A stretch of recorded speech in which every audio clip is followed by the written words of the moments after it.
শারীরিক প্রতিবন্ধকতা হার মানাতে পারেনি প্রতিবন্ধী রবিউল ইসলামকে। কারো কাছে হাত পেতে নয়, পরিশ্রম করেই চলে তার জীবন। অন্যের উপরে বোঝা না হয়ে নিজে ইনকাম করে বাঁচতে চান শারীরিক প্রতিবন্ধী রবিউল ইসলাম। নিজের চেষ্টা ও চাহিদায় ছোট একটি সেলুনও তৈরি করেছেন তিনি।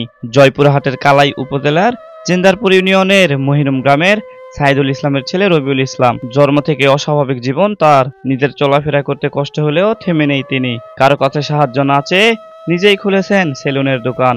চুলের কাছে চুল কাটলাম, মোটামুটি ভালো, ছেলেও ভালো, চুল কাটাও ভালো, কিন্তু কারো কাছে হাত পাতে খাই না। প্রতিবন্ধী চ্যাংরা, মানে কর্ম করে খায়। রবিউল ইসলাম হচ্ছে আমাদের গ্রামের ময়ূরম গ্রামের ছেলে। তিনি প্রতিবন্ধী, আর মানুষদের মতো স্বাভাবিক না।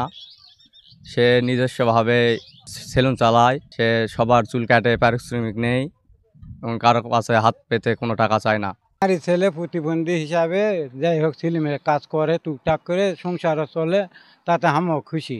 চুলদারি কামিয়ে উপার্জন করেন সামান্য কিছু টাকা। সেই টাকা দিয়েই চালান সংসার, লেখাপড়া করান ছোট ভাইকেও।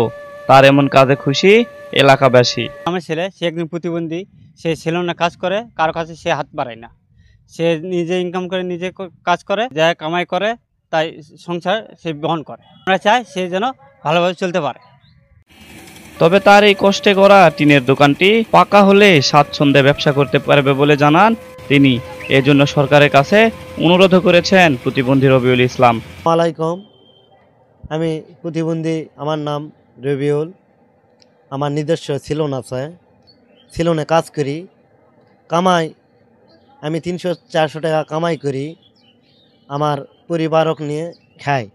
আমার একটা ছোট ভাই আছে, তা লেখাপড়া করায়, এবং আমি কারো কাছে হাত পাতাইনি। আমার কর্মে আমার পরিবার চালায়। তার এই পথ চলাকে আরো একটু সহজ করার জন্য উপজেলা প্রশাসনের পক্ষ থেকে যতটুকু সম্ভব সহযোগিতা করা হবে বলে জানিয়েছেন উপজেলা নির্বাহী অফিসার শামীমা আক্তার জাহান। ছুটি পেলাম যে একজন প্রতিবন্ধী ব্যক্তি হবার পরে রবিউল তার নিজের চেষ্টায়, নিজের উদ্যমে তার পরিবারের জন্য উপার্জন করছে, একই সাথে নিজের ছোট ভাইকে বড় করেছে।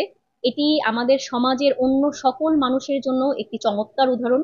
শুধুমাত্র প্রতিবন্ধী ব্যক্তি না, যারা শারীরিকভাবে সক্ষম ব্যক্তি আছেন তাদের জন্য এটি একটি চমৎকার উদাহরণ। আমরা এই ব্যক্তিদের দেখে আসলে শিখতে পারি যে কিভাবে নিজের যোগ্যতাকে কাজে লাগিয়ে, নিজের উদ্যমকে কাজে লাগিয়ে এগিয়ে যেতে হবে।